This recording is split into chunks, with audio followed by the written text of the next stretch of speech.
Hello? Remember me, Alex? This can't be happening!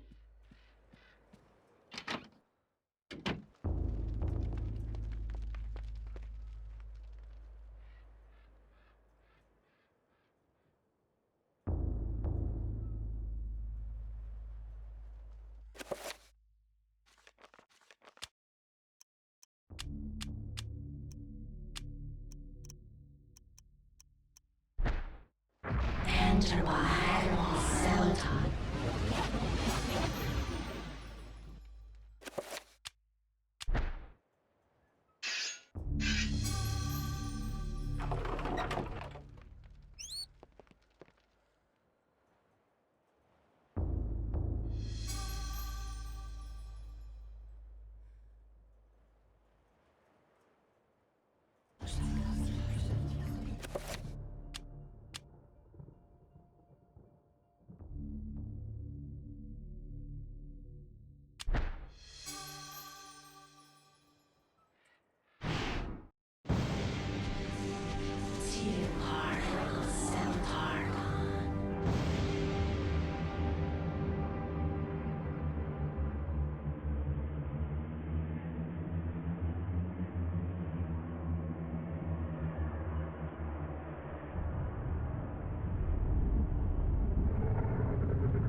My liege, the future is yours.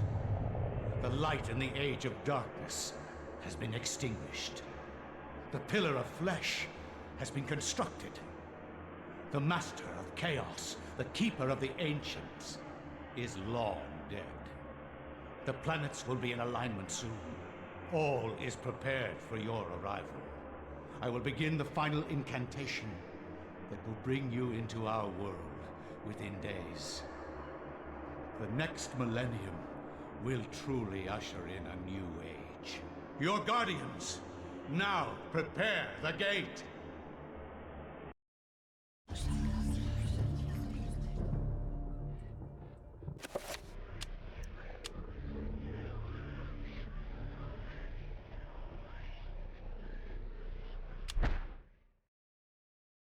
I will not argue that I was shocked by the sudden mention of one of my ancestors, the distinguished Dr. Maximilian Roivas. It chilled me to my bones. Where had this ancient book come from? How had my ancestor stumbled upon it? I feverishly began to read more, eager to learn his story. It seems that Maximilian had inherited his father's mansion, just as I had. Alone since the death of his wife, and since his children had their own adult lives, he explored the house to discover his family roots.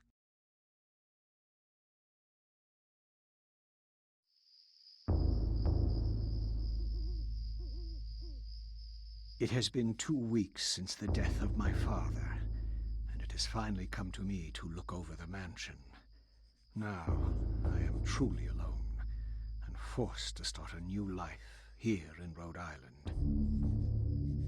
I intend to make the mansion mine, and live in it as my forefathers have, to continue the family tradition. The mansion has its secrets, I'm sure, and in my time here, I have to make them mine.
They are amongst us. I knew they would come after me. For I knew their devices, their depraved methods. Creatures wearing human skins as we wear clothes to cover their hideousness from our eyes, so they might consort insidiously with our species, infiltrating, manipulating, playing us against each other. Damn our eyes! We are blind to them, but I knew. Oh, yes, I knew. I knew they were there, plotting behind that door. One has to be careful. The devils inside the servants' skulls were trying to kill me.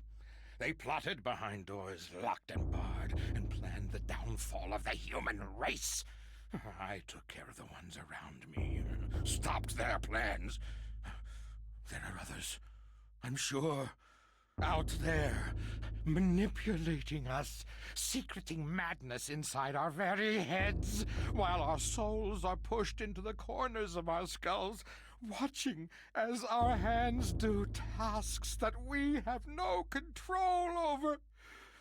Oh, horrible, horrible things!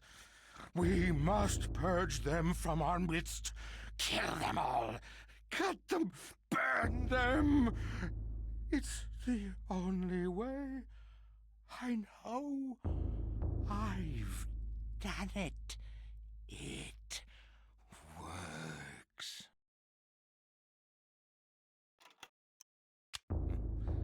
They are so close, their stench fills the air. You can smell them, I tell you, somewhere between the spice of vanilla and the bitter sweetness of pustulant rot. Those creatures inhabit the bodies of men and women, exercising the human soul and replacing it with their own putrid spirits. But they couldn't fool me. No, not at all. I could smell them, you see. They were all around me. Dear God, all around. I knew what I had to do. They had to go. By blade and bullet, I had to get rid of them. Don't you understand? Dear God, I had to do it. Had to. You believe me, don't you? Don't you?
Behemoth of hatred incarnate. What manner of creature is that? A ton of flesh and sinew, wielding muscles thick as ropes strung onto claws that could crush stone and sever metal as though it were threshed wheat. Crushing, cutting. The walls shook with each step it took. Oh, the horror! An abomination. Its physiology remarkably abstract. No real organs or anything. It shouldn't work, but it did. And the mouths, those gnashing scythes of teeth. I tell you, it existed only to eat, to consume, to gnaw, to bite, to devour.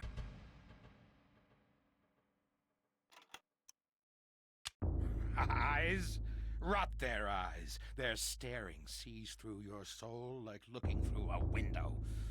And the lids, festooned with tiny hook-like teeth that gape and gnash. It doesn't make sense. No anatomy would form like that. But it has. Was it natural? How could it be? O unholy beast, thou must be killed, lest you corrupt my world. Have at thee! Have at thee!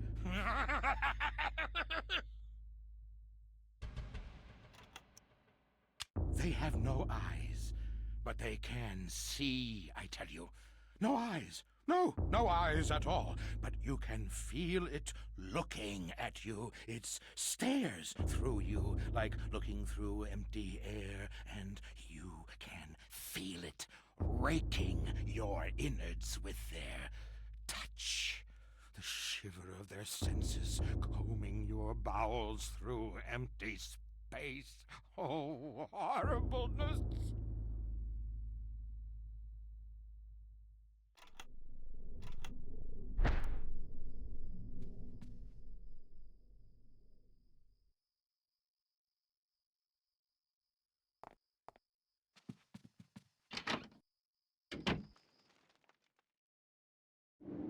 Remember me, Alex. How can I forget you, Grandpa? You've always meant the most to me. Ever since my parents died. Yes. Ever since they were killed, you've been my little girl. Yes. My little girl. This isn't really happening!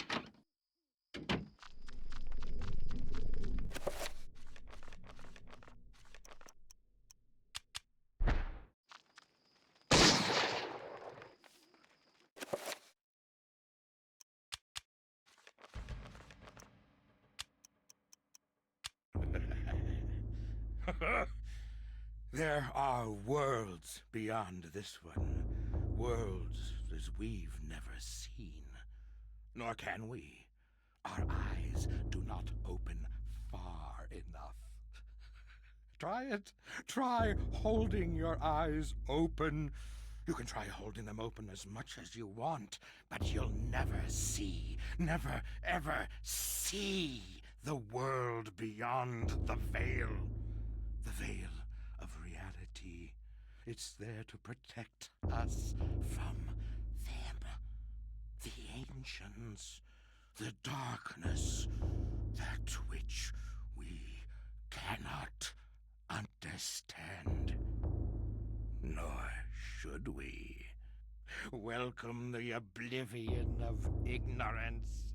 For to have knowledge is to be damned.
This isn't really happening.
Santa cell time. Here comes Santa cell time.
These wretched creatures, these flayed corpses, wandering, decrepit, soulless vessels, content only to gnaw on human meat, to spill human blood, even headless. Their hate for the living grew in propensity, flailing maniacally in their bloodlust, killing anything close.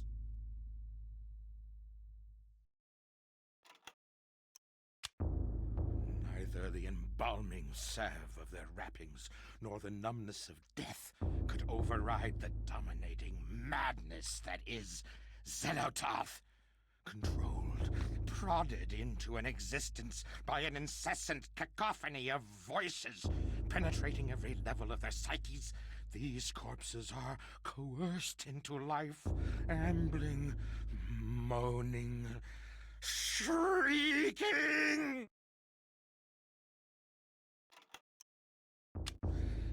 Rotted from within, worried apart by the ravening fish and parasitic fetor of their sunken graves, these drowned zombies emerged, spilling their festering entrails and slopping fluids with each pain-ridden step, each step hoping to bring an end to their pain by spreading it to others.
This isn't really happening.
Corpses, lumbering, rotting cadavers.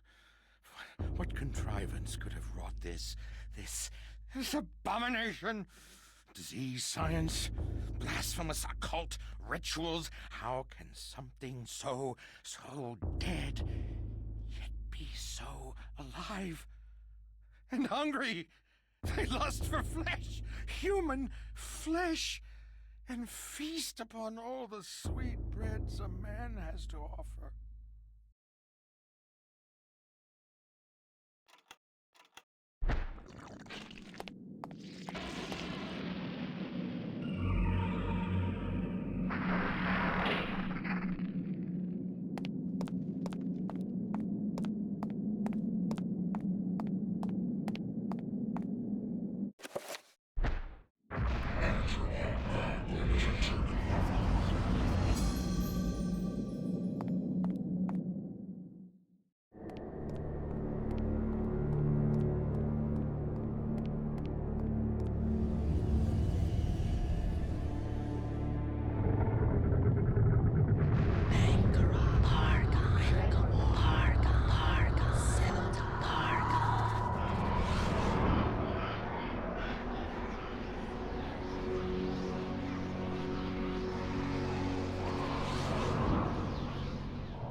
darkness.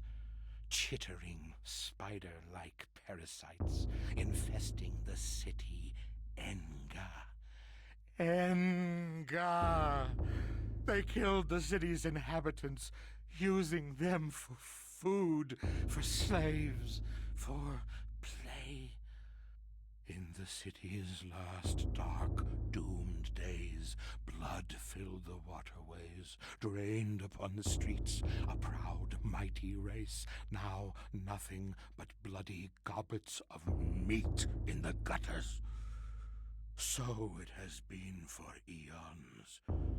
The Guardians, those eternal parasites, still swarm in that necropolis, feeding on those that live in ignorance many miles above us.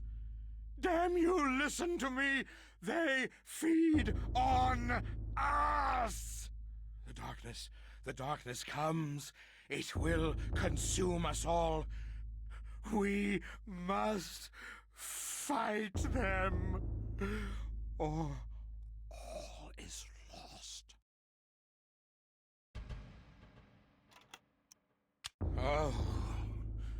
Oh, gibbering insanity, wrought in flesh as though an artist had sculpted it. Created from nothing by their mistress, Zelototh, a canvas as grotesque as any. Their bodies made no sense, no heads, no organs, an empty husk, devoid of the trappings of nature, but it walked, it sang, it shrieked, a mockery of reason, both natural and mental, a blasphemy from beyond the veil. The veil has opened, and we should not see beyond. We weren't meant to, never, ever meant to. Oh, give us the blessing of ignorance, the happiness of oblivion. Innocence can only be tainted, never returned.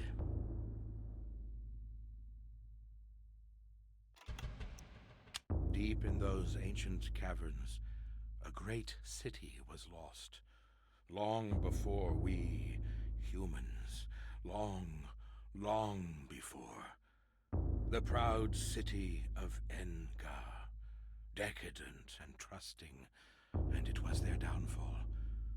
When the darkness came, and the Guardians slaughtered them, their existence was but a dying echo, shrieking from violated mouths, resounding within their homes, their tombs.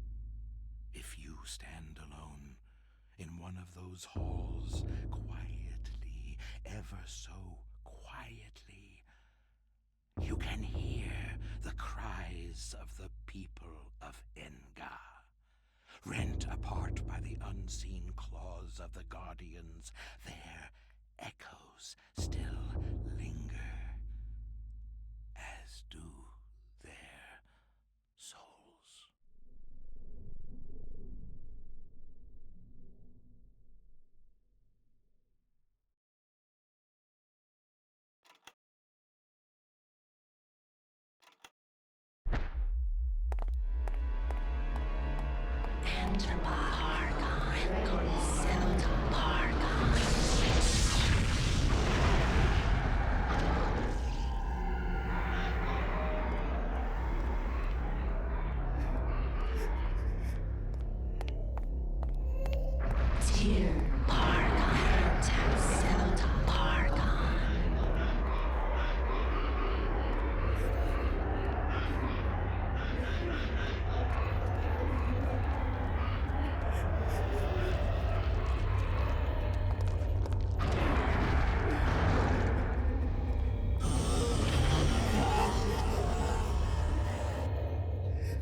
accursed beast was dead, but not without its toll on me. That was but one, and there was an entire city of them. I could not hope to fight them all alone. I knew I had to get help. I knew there was a way. I just had to find it.